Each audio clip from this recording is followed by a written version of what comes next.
Hello guys, അങ്ങനെ നമ്മളിന്ന് ഗുരുവായൂർ പോവാണ് കേട്ടോ. അച്ചുട്ടിയും അമ്മയും ഏട്ടനൊക്കെ ഉണ്ട്. പിന്നെ ഈ വീഡിയോയുടെ ഒരു പ്രത്യേകത എന്താ വെച്ചാൽ ഗുരുവായൂർ പോകുന്ന വീഡിയോ എടുക്കാം എന്ന് വെച്ചിട്ടാണ് ഞാൻ സ്റ്റാർട്ട് ചെയ്തത്. പക്ഷെ അവിടെ പോയപ്പോൾ എനിക്കൊന്നും നടന്നില്ല. വൈകുന്നേരം നമ്മൾ ചാവക്കാട് ബീച്ചിൽ പോയായിരുന്നു കേട്ടോ. അപ്പോൾ ആ വീഡിയോസാണ് എടുത്തിരിക്കുന്നത്. ഒന്നാമത് എനിക്ക് ഭയങ്കര വൊമിറ്റിംഗ് ആയിരുന്നു വണ്ടിയിലിരുന്നിട്ട്. എനിക്ക് ഫോണിൽ നോക്കുമ്പോൾ ഭയങ്കര ഇറിറ്റേഷൻ ആയിരുന്നു കേട്ടോ. പിന്നെ അവിടെ എത്തിക്കഴിഞ്ഞിട്ട് നമ്മൾ ക്ലോക്ക് റൂമിലൊന്നും ഫോൺ വെച്ചില്ല, നേരെ വണ്ടിയിൽ ഫോണും നമ്മൾ കൊണ്ടുപോയ സാധനങ്ങളൊക്കെ വണ്ടിയിൽ വെച്ചിട്ടാണ് കേട്ടോ നമ്മൾ പോയത്. അപ്പോൾ അതുകൊണ്ട് വീഡിയോസ് ഒന്നും എടുക്കാൻ പറ്റിയില്ല. പിന്നെ അത് കഴിഞ്ഞ് നമ്മൾ ചാവക്കാട് ബീച്ചിൽ പോയായിരുന്നു കേട്ടോ. ചാവക്കാട് ബീച്ച് പണ്ടത്തെ പോലെ ഒന്നുമല്ല, ഒരുപാട് ആക്ടിവിറ്റീസ് ഉണ്ട് കേട്ടോ.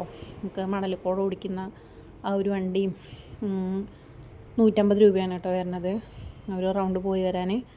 പിന്നെ പട്ടം ഉണ്ടായിരുന്നു, പട്ടം പറത്തണതൊക്കെ ഞാൻ ആദ്യമായിട്ടാണ് കേട്ടോ കാണുന്നത്. അങ്ങനെ പട്ടം പറത്തുന്നതൊക്കെ കണ്ടു. പിന്നെ യന്ത്രഊഞ്ഞാൽ കാര്യങ്ങളൊക്കെ ഉണ്ടായിരുന്നു.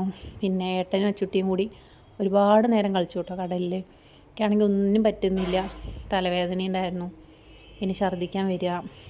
പിന്നെ അത് കഴിഞ്ഞ് നമ്മൾ മത്തി വാങ്ങിക്കാൻ പോയി കേട്ടോ. മത്തി നല്ല വിലക്കുറവിൽ കിട്ടി, അതും വാങ്ങി ഒരു പാനിപ്പൂരിയും കഴിച്ചു കേട്ടോ. അപ്പോൾ ഇന്നത്തെ വീഡിയോസ് ഇത്രയൊക്കെ ഉള്ളൂ. വീഡിയോസൊക്കെ ഇഷ്ടമാവുകയാണെങ്കിൽ എല്ലാവരും സബ്സ്ക്രൈബ് ചെയ്യണം കേട്ടോ. പിന്നെ ലൈക്ക് ചെയ്യണം, ഷെയർ ചെയ്യണം, കമൻറ്റ് ചെയ്യണം.